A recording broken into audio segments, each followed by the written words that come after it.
Hey, welcome to Hear Us Out. I'm Paul. And I'm Patrick. And we're going to be talking about our most anticipated movies of 2020. Happy New Year, everybody. Happy New Year. That's right, and we do videos every Tuesday and Thursday. If you like what you see now, maybe go and check out our video section. If you like what you see there, then why not hit a subscribe so you get all our lovely stuff notified. We're doing our most anticipated movies. Now, this is movies that we're excited for in 2020. We took a look at what's coming out and noticed a little bit of a trend that there's a lot of sequels, quite a few reboots, stuff based on existing properties, and then original movies. So in all fairness, if you're going to be original, you're going to go first. Yeah. So we're going to have a look at the original movies first. Yeah. So we're going to start it off with The Gentelmen, which is Guy Ritchie's kind of return to the British gentleman thief. Not gentleman thief, but the white boy gangster kind of. I don't really know. It's like what did you say? Lock, Stock. Oh, it's Snatch with Hugh Grant or Lock, Stock and Barrel with Colin Farrell. So Lock, Stock and Barrel with Colin Farrell. That's going on a poster somewhere. Yeah, that's an interesting one. His name is Fahok. We're spelled with a PH, so it sounds like Fahok. Please. All right, Fahok. Conda Fahok. Please. But it looks fun, and Guy Ritchie doing that sort of stuff. Like we talked about this before. Guy Ritchie, when he does his thing, is quite good. When he doesn't do his thing, not so good. Looking at you, Arthur. Although Charlie Hunnam, sorry if I've pronounced that wrong. Charlie Hunnam is in this as well. So but he was the lead in King Arthur, and he's in this. He looks a lot more comfortable in this. Yeah, it does look like this might suit him more. So it should be out around the time that we're releasing this video. So comment down below if you've seen it. I'm gonna see it. If there's nothing else in the cinema that weekend, I might go and see that. Yeah. I like Snatch. I like Lock, Stock. So the next one we're going to do is Downhill. Oh yeah, Downhill. Which is an interesting Will Ferrell movie. He the premise quickly is that he has lost his father, which is a sad affair for anybody. But it's been 9 months since he's lost his father, and he's moved his family on permanent vacation. But there is a key moment in which an avalanche happens, and Will Ferrell saves his phone rather than his family. Well put. And that causes what is understandable tension between him and his wife, who's being played by Julia Louis-Dreyfus, who's awesome. So the two of them in black comedy, that's a recipe for goodness. Oh, excuse the buzzing, that was my phone. I think that could be a little sleeper hit this year. It could be, yeah. They both do good things. It should be good. Be good. I'm gonna jump to the list of things that are because I think they're adorable, and that's Bios, which is Tom Hanks as the last man on Earth, with his dog. And he's building an android to keep them company. I already made this joke off camera. I hope either the android or the dog are called Wilson. But can you imagine, like, America's sweetheart, granddad, dad, brother, whatever way you view Tom Hanks? Like, he's the sweetest man. He really is. You were saying something really cool about if you don't follow his Instagram is literally just photos of, like, lost items and where they are. So, like, if there's a shoe on the ground, he'll take a picture of the shoe and say where it is. You know? So like, it's just in case someone recognizes the shoe and it's like, hey, that's my, Tom Hanks, you're awesome. You're awesome. So Tom Hanks films, go and see them too. Speaking of people that I just go and see their film if their name's written on it, The Trial of the Chicago 7, which is based on real life events, is written and directed by Aaron Sorkin. I was going to say Alan Arkin. Aaron Sorkin, who I love. We love. We both talk all the time about nobody can really do dialogue like him. He's amazing. And he makes a movie, I go and see it. Yeah, no, it should be a really good piece. So. Yeah. What up? Stillwater? Oh, yeah, Stillwater. That's Matt Damon heading off to... Yeah, he's a father who's travelling to France to... his daughter gets arrested for murder, and he's travelling over to I guess, visit her and see what's going on kind of thing. So it's an interesting one. Yeah, and I'm interested again because Tom McCarthy's the director and he did Spotlight. Bit of a Spotlight fan. I think it's one of the better films in the last 10 years. So get him and Matt Damon together could be good. It could be good. And then I'm going to throw in my pick for the year that I'm most excited for, Free Guy. Yeah, in the original section, Free Guy. Free Guy. And that's because Ryan Reynolds. I should have a T-shirt that just says "because Ryan Reynolds," because I am such a fanboy now. I'm at peace with it. Right. I realize that I just end up loving everything that man does. That's not relevant. I don't think that's really relevant at all. Ryan Reynolds is your boy. Yeah, Ryan's my boy. That's nice. Nope. No? Nope. That's worse. Nope.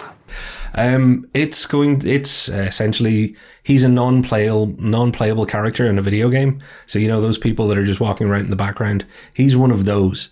And we're going to follow his journey as he goes from being the non-playable character to becoming the hero. Yeah. By the look of it. Yeah. It's an interesting premise. Yeah, it's a good one. Like, he's such a generic character. His name is Guy. So that's, like, should tell you where this is going to start off. Yeah, that is a good point. And your pick for the year was almost my pick for the year too. Yeah, so my pick is Tenet, which is a Christopher Nolan kind of like secret like organization, time travel group kind of thing. It's Christopher Nolan, so going back to his Inception kind of time periods. So it's Christopher Nolan, Interstellar kind of mix thing of time travel where like there's turning back time, there's entering an area where something hasn't happened and then it just happens then kind of thing. So like it's an interesting kind of time travel-esque one, and we haven't had a time travel decent one since Arrival. So true. And when you consider that it's Chris Nolan and it's going to be, so what he did with Dreams and Inception, he's going to do that with time, and not even just time travel, but like you were saying, reversing time. I watched the trailer, folks, and there's a link in the description down below. I'm not even sure what this movie's going to be from the trailer, but I know it's going to be good because it's Chris Nolan, and again, that man doesn't seem to do bad things. Not really. Looking at you, Dark Knight, and everything else up to and including Dunkirk, or whatever he's done even between Dunkirk and now. So is that all the originals? Oh, there is one that I forgot. Oh, cool. 1917. Did that not just... It might have just come out. Oh, actually, no, maybe here it's out. I think in the States it's just out, but I'm not too sure about it. Looks fantastic. Like, I don't have any information in front of me about it. All I know is that it's done in continuous shots. Like, there's behind the scenes in a few cinemas kind of thing of how they do it, and them essentially designing the rigs that fit around the camera so that they can be carried, put onto trucks, passed along different people and different vehicles. Yeah, like pass along like arms and people and vehicles and on, so like, you know, so it's really, really good. And it's done in a continuous shot, so like it should be really, really good. It's it's on my list of things to see, and I think it might just either be just out or be just coming out. I'm really looking forward to that. It looks like it's going to be quite harrowing, but properly well made movie. Also, continuous shots are cool. Spend some time on YouTube, just Google that phrase and see what some people have done. And Ricky.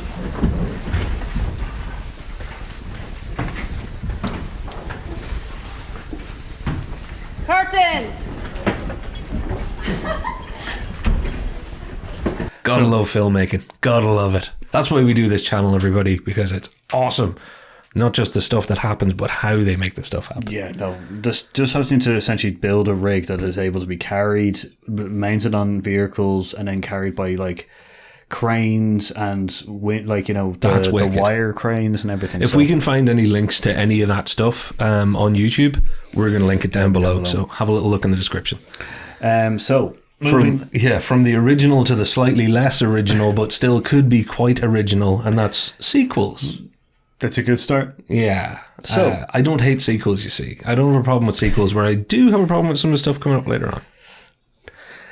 Where do you want to start off with on the sequels? So Bad Boys for Life. It is the third installment of the, which goes Michael Bay Bad Boys series. Will we get hit with a takedown if we do the Bad Boys, Bad Boys? Bad boy. Hey, what you gonna do? What you gonna do when we come in? Hey, no, never. I think Martin Laurence has one last film in him, and I think that film is this. Yeah. So I hope it goes well, but I'm not particularly excited, I'll be honest. Well. I think it's a good example of getting the last out of a franchise. Yeah, because they're introducing this armor crew. It's like they're working with the premise is essentially that they're both one, which goes Lawrence's character is retiring, and Will Smith's character is deciding to stay on, and he's going to catch bad guys for life, kind of thing. But he gets a threat on his life. They're working with a group called Armor, which is like a special organization crimes unit or something. So they're introducing new characters, which are going to be working alongside them. So I only watched the trailer. Like, you know way more about this film than me. It's great doing YouTube stuff with this man because font of knowledge, good stuff. It's just, my problem, just quickly, because it's not one of the choices. You're saying that it's the last squeeze out of a franchise, but you think it could actually be the springboard to their next? No, I think it really it's really proving that by the fact is that they're not, like, they're having Will Smith and Martin Lawrence, which goes up with a crew of like other guys, whereas in the originals they had one sidekick person who was ingrained it, and then they had like the other guy, because like in the first one they had the bellhop guy, and then they had which was the female lead, and then they had which goes in the second one it was Tia Leone in the first one, and then it was Martin Lawrence's sister, played by, I cannot remember right now whom, but so like I think they're adding too many characters that it seems Gabrielle like Union. Sorry, it was Gabrielle Union played that. Yeah, came to me. Taken away. I'm slow moving, but I get there in the end. So the next one? But yeah, Bad Boys is leads nicely into gaps between sequels, because we've now got Top Gun Maverick, which we actually did a whole video, link over there, right above him, about the longest distance between sequels, and it's a lot of years between the Top Gun original and now Top Gun Maverick. Yeah. I don't really care. They're mining my childhood, and I'm happy. Mine on. I am very much looking forward to seeing jets fly around and Maverick be Maverick, and other people with probably very silly call signs. But you know, rock on. Why not? It's just a which is good old fashioned Top Gun plane fighting, thing. Yeah, and hopefully they'll do good old fashioned like power ballady music too. I really hope the soundtrack isn't all modern and cool and hip. I hope it is working for the weekend. Still cheesy, exactly. And that leads music. Look at the accidental segue. Bill and Ted Face the Music. I loved Bill and Ted's Excellent Adventure when I was a kid. I went to the cinema to see Bill and Ted's Bogus Journey, and I will never forget that night. Anybody from my school that was with me, you'll all know what happened. We can never speak of it. And I loved it too. Yeah, there's so much story, but YouTube can never know. Okay. And I thought Bill and Ted were cool. But I've rewatched these films in the last 5 or 6 years. They don't age well. No. What's the first one? The first one's Excellent Adventure happened first, and then Bogus Adventure. And then Bogus Journey, because Death is in the Bogus Journey with the evil Bill and Ted. Oh yeah. But the first one is the historical figures. Okay. See, I really am a Bill and Ted fan. Really is. So I'm looking forward to seeing it, because nostalgia makes studios money, and it makes them my money. So very true. Good job, studios. Moving on to The Kingsman, which is a sequel of the Kingsman. So it's essentially the origins of the Kingsman tailor shop and secret agent organization. There you go. So there was the Kingsman, and then there was the Kingsman Golden Circle, and now there's the King's Space Man. They need to bring numbering of films back. Probably do. Well, this would be 0 though. Oh yeah, it's prequel. Oh jeez, yeah. There you go. So it's essentially just the origins. It's hinted at in the first one that essentially the World War I was the cause of it, and or not the cause, but the World War I was like the reason they were founded, sort of thing. Starting off of it, and this is essentially that story. Cool. So it should be good. Yeah, you know what? I like the Kingsman. So yeah, I'd do that now. I'm sorry, I'm feverishly looking down here because I almost said our top pick by accident again. Coming to America, we go now? Thank you, Paul. Coming to America. Speaking of naming and numbering sequels, Coming to America, the original was called Coming to America with a T-O as the 2 between those two words. Now the 2 between those two words is a number 2. 2. Eddie Murphy's on a comeback thanks to Dolomite Is My Name. He was back on SNL. He was great. I think it's time for Eddie Murphy to have his career again after Dolittle and all of his bad movies. And I think Coming to America is a good place to start. Yeah, I think so. It should be fun. Yeah, because it was always one of the more tongue-in-cheek, wacky ones anyway, if you know what I mean. It was very much. Yeah, I'm kind of looking forward to that. Against all odds, I think it could be terrible, but against all odds, I think it'll probably turn out to be brilliant. I think so. There's another Halloween movie this year. That's all I'm going to say. Halloween Kills. They're going to keep making Halloween movies until we're all dead. It kills us. Yeah, until it kills us. Then Ghostbusters. Probably one of the biggest movies of 2020 will be Ghostbusters Afterlife. Let's not get into the political conundrum of Ghostbusters 2016, which was the female cast, which everybody was a bit of an arse about. The film was not good. People were even worse. This doesn't need to talk about all that. This is a actual follow-up. So the original Ghostbusters happened, as in Bill Murray, Dan Aykroyd, all that. This is going to be a generation later. It looks like it might be Egon's kids or somebody's kids or grandkids. I'm excited because if they get it right and make a movie that doesn't have any of the elements of the original and is still good and works, it'll prove that you don't just have to remake. No, that's very true. Yeah, as in you can just move on to tell a different story within the universe. Exactly. Kind of thing. So it should be good.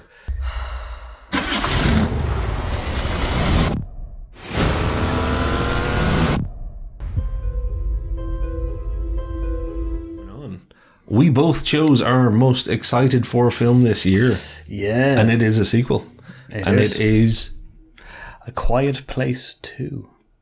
Yeah, because Quiet Place 1 was excellent. Choice. I didn't want a sequel. We had this conversation, actually. After Quiet Place, I was like, oh, I hope they don't make a sequel. Then you had a brilliant idea for a sequel, and I was like, well, maybe if somebody has a brilliant idea for a sequel and they do it. Yeah. I don't think they're going with your idea by the looks of it. I just enjoyed the first one so much that I trust them. Mm-hmm. I thought it was a terrible idea until you started coming up with thoughts that I was like, well, if they did that, I wouldn't hate it.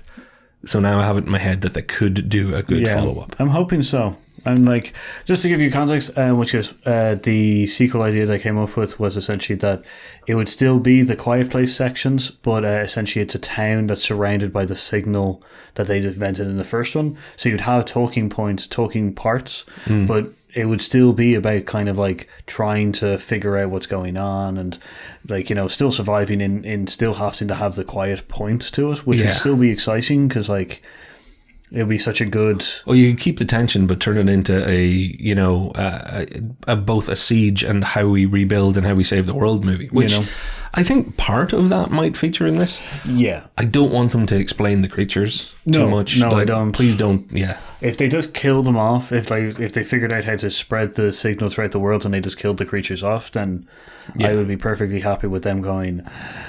we didn't know where they came from, and that's the end of the thing. Let me put it this way. If Quiet Place 2 starts off with a thing that comes up and says 35 years ago, and then there's a rat in a nuclear power station, and, the sounds of a meltdown happening, I'm probably going to get up and leave and go, oh, God, they're actually showing us how the creatures were created or invented or landed or wherever. It's really nice because, the newspaper section in Quiet Place where it has, all of the theories about, them being aliens or being, underground creatures that have awoken or, mutants or, from God or, the devil or something. It's really interesting the fact that we don't have a moment where we're just it's that one. Yeah, and just let it be, people. Yeah. Anybody out there that's no, I'd like to know. I respect your opinion. The way I enjoy these things, I'm you know what? I really wish I didn't know everything about Han Solo's backstory. The Solo movie took more away than it gave me, and sometimes I think that's the risk you run when you explain the origin. It's less scary if we don't know. For monsters. Oh yeah, as in it's more scary if we don't. It's less scary if you tell us where they came from. If they have an origin, then it means that they're just a scary race of creatures. Yeah, don't take the mystery away. So Quiet Place 2, because there's going to be some flashbacks. That means we get John Krasinski again. I'm kind of happy about that. Yeah, he was a good character in that film. Yeah. Also, he's directing this one as well, isn't he? I think. They're one hell of a power couple, those two. Yeah, Emily Blunt and Krasinski, man. The future of the Fantastic Four. I said it. Who knows? Yeah. Oh no, we cast them because we cast for Kevin Feige now. So we can tell you, exclusive on Hear Us Out, it's going to be the two of them as the first couple. So moving on to remakes and reboots, which is this is going to go a little bit quicker, I think. Which is we got some exciting ones, which is Doolittle, the Robert Downey Jr. not Sherlock film. That's the subtitle of the film. It's Dr. Doolittle, Robert Downey Jr. not Sherlock film. Yeah, thank you, because everybody out there experiences the same damn thing. They see Robert Downey Jr. Excuse me, I have the hiccups now. They see Robert Downey Jr. in the Doolittle advertising, and they're like, "Is he making another Sherlock movie?" Yeah, that's immediately I thought of it, because it opens. The first trailer, I think, opens with him like on a boat. It just shows him on the ship, and he's just wearing like, you know, Sherlock-esque Holmes like clothes, and I was just like, "Oh, they're doing a new Sherlock Holmes," and it's like, "I'm Dr. Doolittle." I went, "Oh, they're not." I'm glad you told us that, because we were going to call you Sherlock. Robert Downey Jr. is cool as hell. Like it could be great, but. You know, Doolittle's something that never really, It could be an exciting kids film. Yeah, nicely put. So, Invisible Man, they're having another go.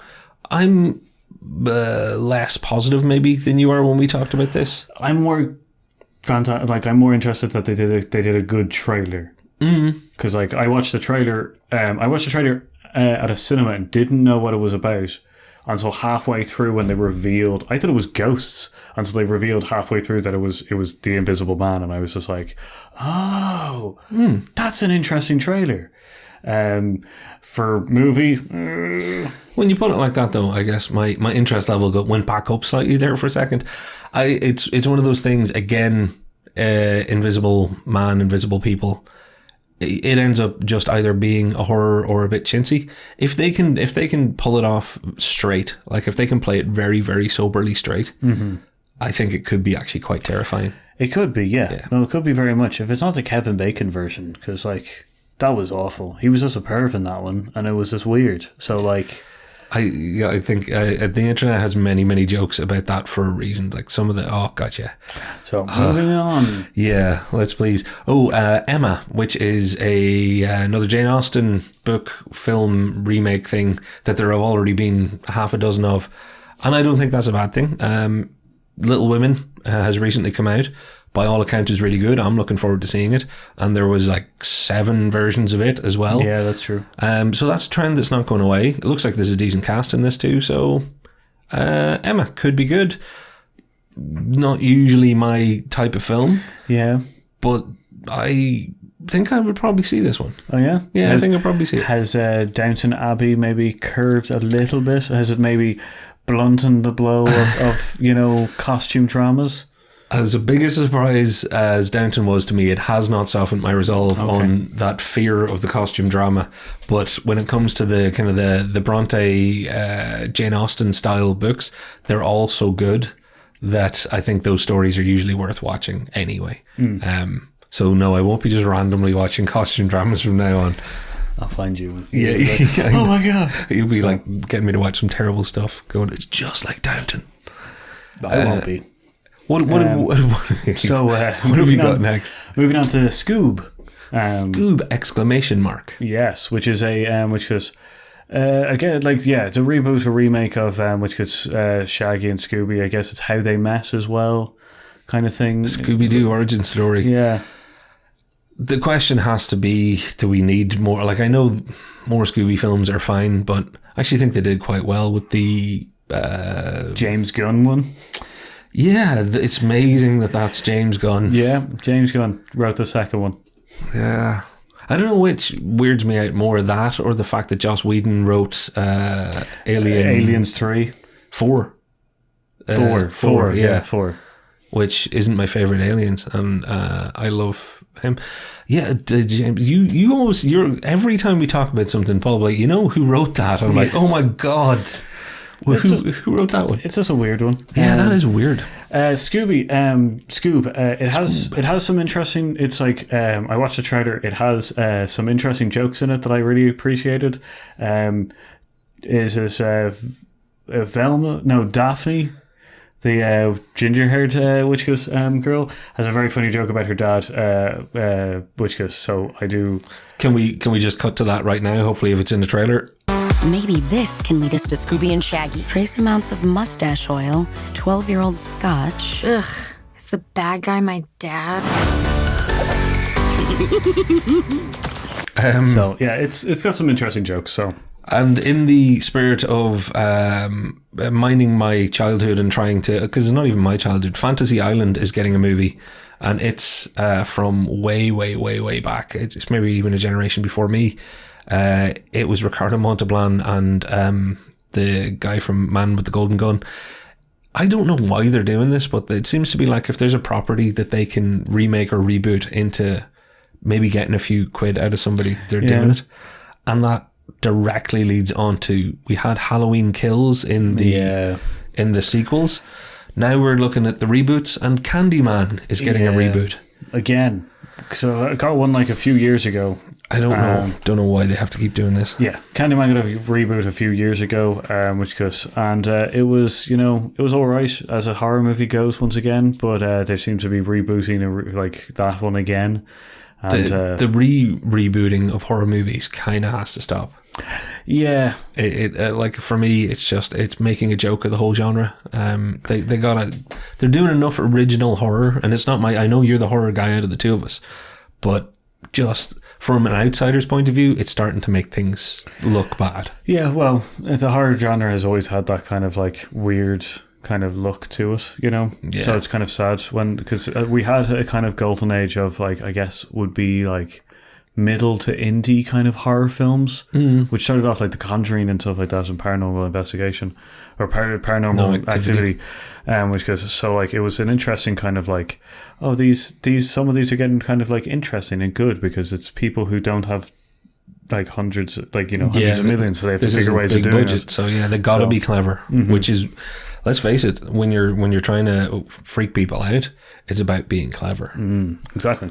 So that does it with that whole thing, because now we're on to, or does it? No. Was there any left? We have Dune, my top pick. I would have done that on purpose, except mentally I just put Dune into the next list. But no, Dune is there.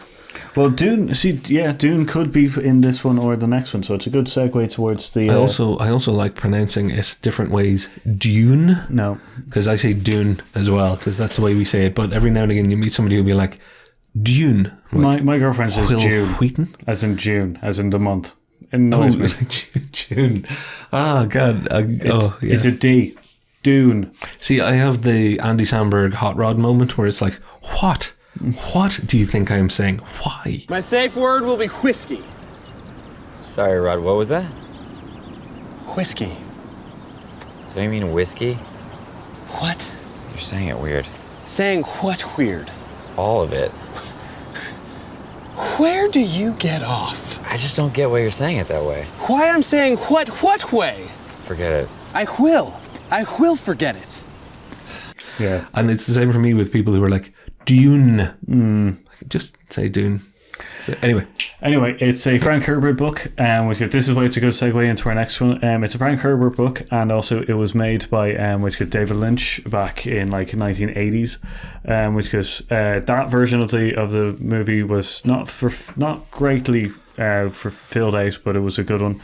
This is done by Denis Villeneuve.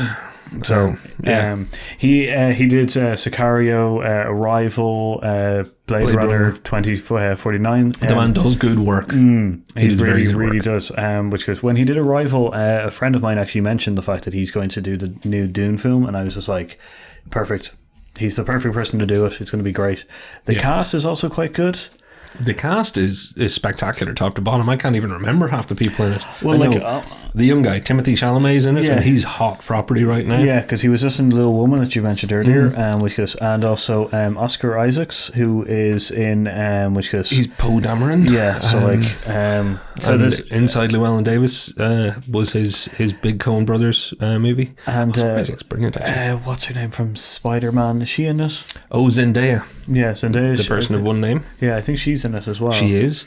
There's a metric ton of stars in this, which is a good sign. Great director, good cast. It's going to have a decent budget. Great source material. What can go wrong, he says into a camera, knowing that this can be played back in a year's time. Shouldn't go wrong, though. Hopefully, I really hopefully, because like it's a really good series of books, which goes, and also like it's a really good sci-fi movie, or it's a really good sci-fi series. So like, because yeah, they came out with the David Lynch version. There's also there's a documentary on him of the version I think he wanted to do. Ooh. And then there's a BBC short series which is 6 episodes long. Each episode is an hour and a half long, and it's from Dune, Children of Dune, and something I can't remember. Cool. The Water of Dune or something. You're the Dune guy. I really like Dune. But again, I only knew it from the original David Lynch movie.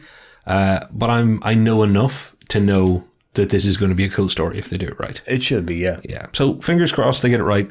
And like I say, all the ingredients are there. Just don't overcook it, and we'll be good. Pretty much. So, as we've said, this we're going to move on to based on an existing property, which is why we were able to segue from Frank Herbert's Dune. Yeah. So the existing property stuff where they're taking, it's not necessarily just pure sequels. I think to jump in, obviously there's the No Time to Die James Bond, the next James Bond. Yeah. I don't care anymore. Good on you. Keep making James Bonds. I don't care anymore. It looks from the trailer like it just looks like James Bond. There you go. Everything you expect James Bond to now be, they're going to do that. That's what it's going to be. So you're going to get what you paid for when you see that next James Bond by the look of the trailer. Could be a surprise, but I doubt it.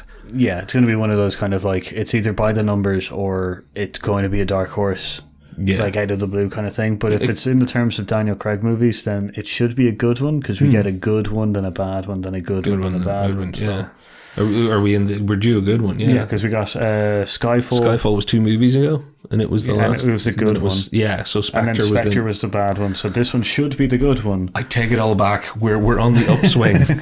It's going to be the best, because I really enjoyed Casino Royale and Skyfall. And Conor Solis and Spectre were see? I believe that theory now. I'm excited for No Time to Die. It's like Windows. It's like the OS. It does the same thing. Yeah, except in my opinion, after XP, nothing's ever been good enough for me. And I want to tie this to it. Fast and the Furious 9. Talk about an up and down franchise as well. It went from good movie to bad movie to bad movie to good movie to whatever. Yeah. I'm also, again, I'm not saying I'm done with Fast and the Furious. I'm not going, you shouldn't make these. I've lost my appetite. I'm over Fast and Furious. Hobbs and Shaw was fine. It didn't help me kind of go, this is a universe that should just keep going. Tyrese Gibson being himself in real life talking about Fast and Furious isn't helping me. It's going to be a big film because they just make big money now. That's true. I'll watch it because anything with a car in it I will watch, but I'm sort of not excited. I just know it's going to be a thing. Well, moving on from Vin Diesel. Vin Diesel is in another property, which is Bloodshot, which is based on a comic book.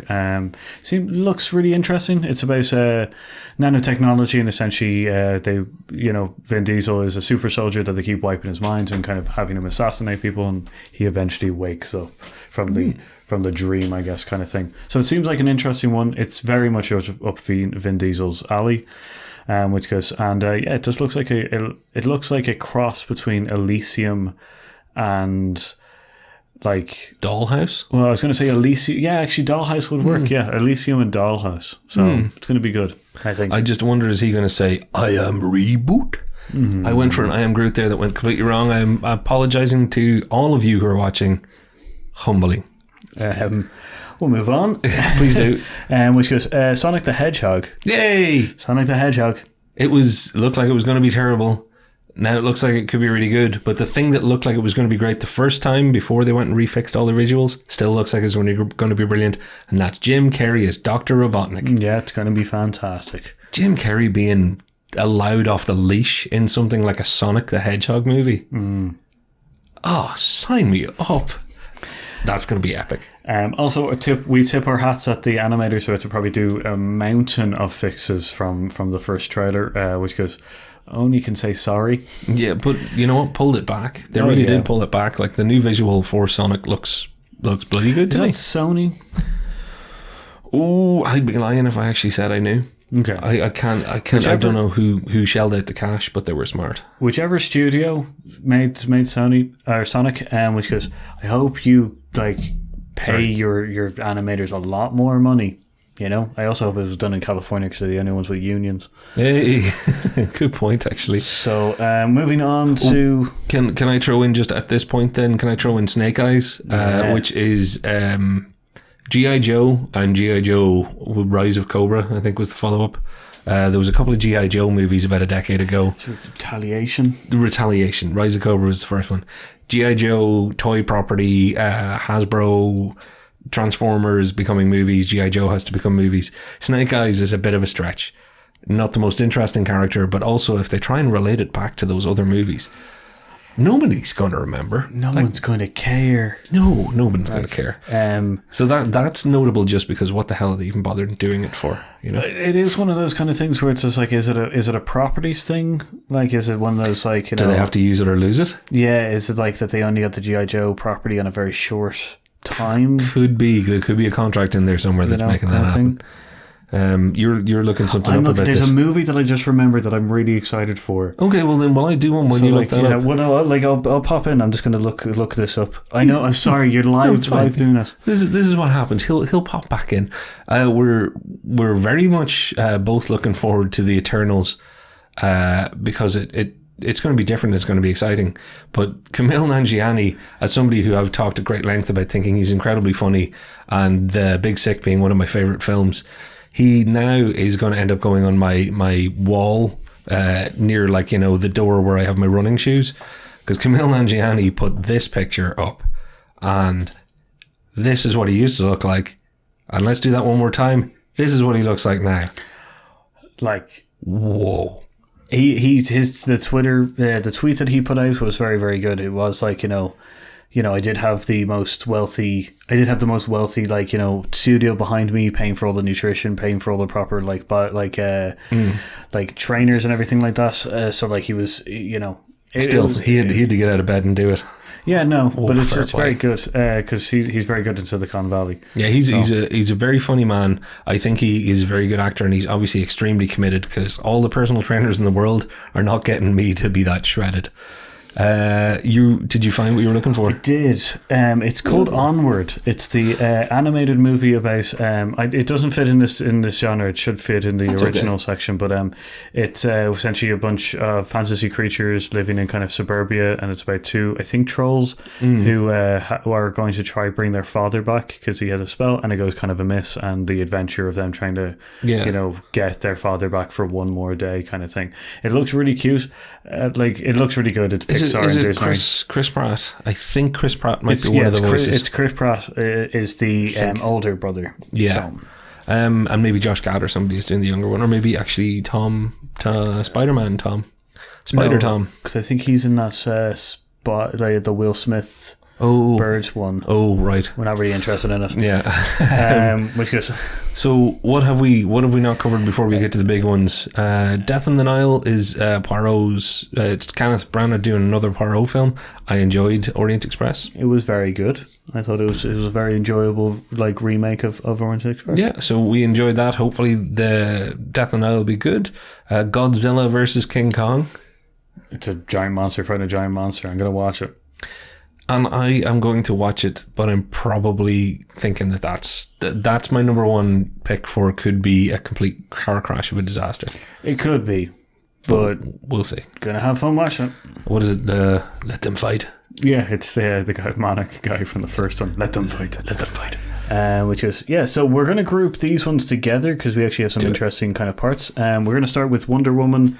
Well, I'll name them all. Wonder Woman, which goes 1984, which goes Birds of Prey, and the fabulous emancipated of one Harley Quinn. I'm not very good with it. That's a long one. Mouth, like. Yeah, so Birds of Prey, the Harley Quinn movie, and Black Widow. We're going to group them together.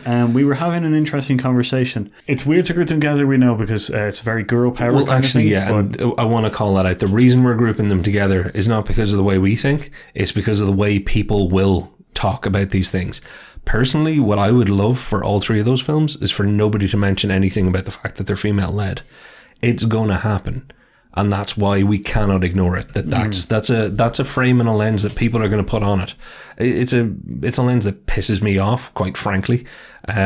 But it is a good point to kind of go that I think like Wonder Woman, out of these, Wonder Woman 1984 is the one I'm most excited for. Yeah, and it's a tried and true which goes like series kind of thing. Black Widow's now a new origin kind of one, so it is a tried and tested character, but not holding up an entire movie and certainly not post-mortem, because it's a moving back after recently being deceased. Spoilers. So it's an interesting kind of one, whereas Harley Quinn is essentially based on a franchise that didn't do well, has a reboot coming as well, so it's in this weird kind of, it's in a weird grey area kind of thing where the film that came before it is seen as bad. The film that's coming after it is like everyone's really excited for. And so we're kind of like, is this going to be the linchpin within those films? It's definitely going to be weird to watch how people react to each one of them, because there will be so much of the whole female-led stuff. The same thing that happened with Captain Marvel last year. But if you look at these, like you've just described them, Paul, if you do look at them as they all have different types of baggage, some good baggage, so to speak, and some bad baggage, but also like that puts the Harley Quinn one, the Birds of Prey and the Fabulous Emancipation of Harley Quinn, that puts that in the, well, we don't really know how the baggage is going to affect it, because like, as you say, Suicide Squad is mid-reboot right now. It's all very messed up. It's like the most, out of all the films that are coming out this year, it is the one that I'm most interested in from a social like position, because I'm interested to see how people are going to how people are going to accept this in the fact that the first film was not that great and the next film is being led by James Gunn and such an amazing cast. So it's kind of like, is this going to show us the transition from the old guard of Suicide Squad to the new the Suicide Squad, or is it going to try and distance itself altogether? And who knows? It's going to be fun to watch. It's going to be fun to find out. Wonder Woman 1984 and Patty Jenkins can knock it out of the park by having a full film of brilliance this time and just avoiding that one final boss battle that let the first film down. Like this is their chance to kick it all the way, and Kristen Wiig is amazing, so they've got it covered with having another compelling kind of bad person. If she's fully evil, we've yet to see. Black Widow I'm excited for because David Harbour's in it. David Harbour's really good. We get the return of the very, very talented Black Widow. Florence Pugh is amazing as well. She's going to be in it, and you're the very, very talented Scarlett Johansson. No, I know who it is, but she's Black Widow to me now. Oh, she's just Black Widow. I like that. She's such a good Black Widow. I'm sorry, she's so good in it. She's become that character. Like Rosanoff is so good. Well, we're gonna have to close this out in a moment, but just before we do, I'm going to throw in New Mutants. We shouldn't even call it a 2020 film because it was made like 15 million years ago and it's coming out. Let's all just watch and see if that goes well or badly. Don't know. Is it Kevin Feige just releasing the film because everybody would be like, oh, you're not releasing the film? But then he also can stand by going, but we didn't make it if it's bad, It's an old one. And I think New Mutants could be great or terrible. I'm just glad that it's finally going to be done with because of this. Will they release it in streaming? Will they ever release it? Will they not? That got old very, very fast. Hopefully it's good and hopefully we get to enjoy it. The will they, won't they kind of thing, because we got a trailer 8 years ago. I was really hyped for it then. It's a weird kind of... so it was the X-Men and the Fox universe before the merger and all that stuff. So, hey, it is going to be a social experiment almost to watch and see how that thing turns out. And on that, I think we've covered this year. Overall, would you say, Paul, you're excited for Movie Land this year? Like we haven't looked at probably the deeper dive into some of the Oscar-based movies, but then they don't tend to come... Well... We haven't really been able to identify them yet. We'll know more about them in midsummer when we start seeing who the November releases are. So like this covers a lot of the year, so I'm excited. I'm excited for the movies. Like there's a lot of really good movies. I am excited for Onward. I'm excited. The thing is, it's going to be good. We're bound to get a few cracking movies in there somewhere. Most of them we probably won't have mentioned on this list because we don't know that they exist yet. There's going to be some great indie films and some great documentaries out there too, hopefully. But the thing I'm most excited about is talking about them with you and having you talk with me. But essentially, if you enjoyed any of this and these longer videos that we do, because this one's probably going to be a little bit longer than usual, if you enjoyed this, give us a comment. Let us know. Please engage with us. We're looking forward to talking to you more this year. Obviously, we love the likes and the subscribes and the shares and all that stuff, but that's not really what it's about. Engage with us. Yeah. Let us know what you think. Let us know what we've missed out on that we should be looking forward to, so we actually get to the cinema and see it, and then we can put it on this fine channel for you fine people. Yeah, I only want to add, because comment down below if there's anything that you want us to, if you think there's anything you feel like changing, we'll take it on board and stuff. This video only. No, I mean, this is the first video of 2020, so we're really excited. We got some nice plans and stuff like that, as we said in our New Year's video in past times. Oh my God, yeah. That's the thing about recording at different times on different release schedules. We've now had the tick over of a year, and I think I'm not even sure where we are or when this is going to be for you. So you people in the future, I hope you're enjoying this video. On that futuristic bombshell, I've been Patrick. And I've been Paul. And we've been Here's Out. And we'll see you in the future. Or the past. Or now. See you later.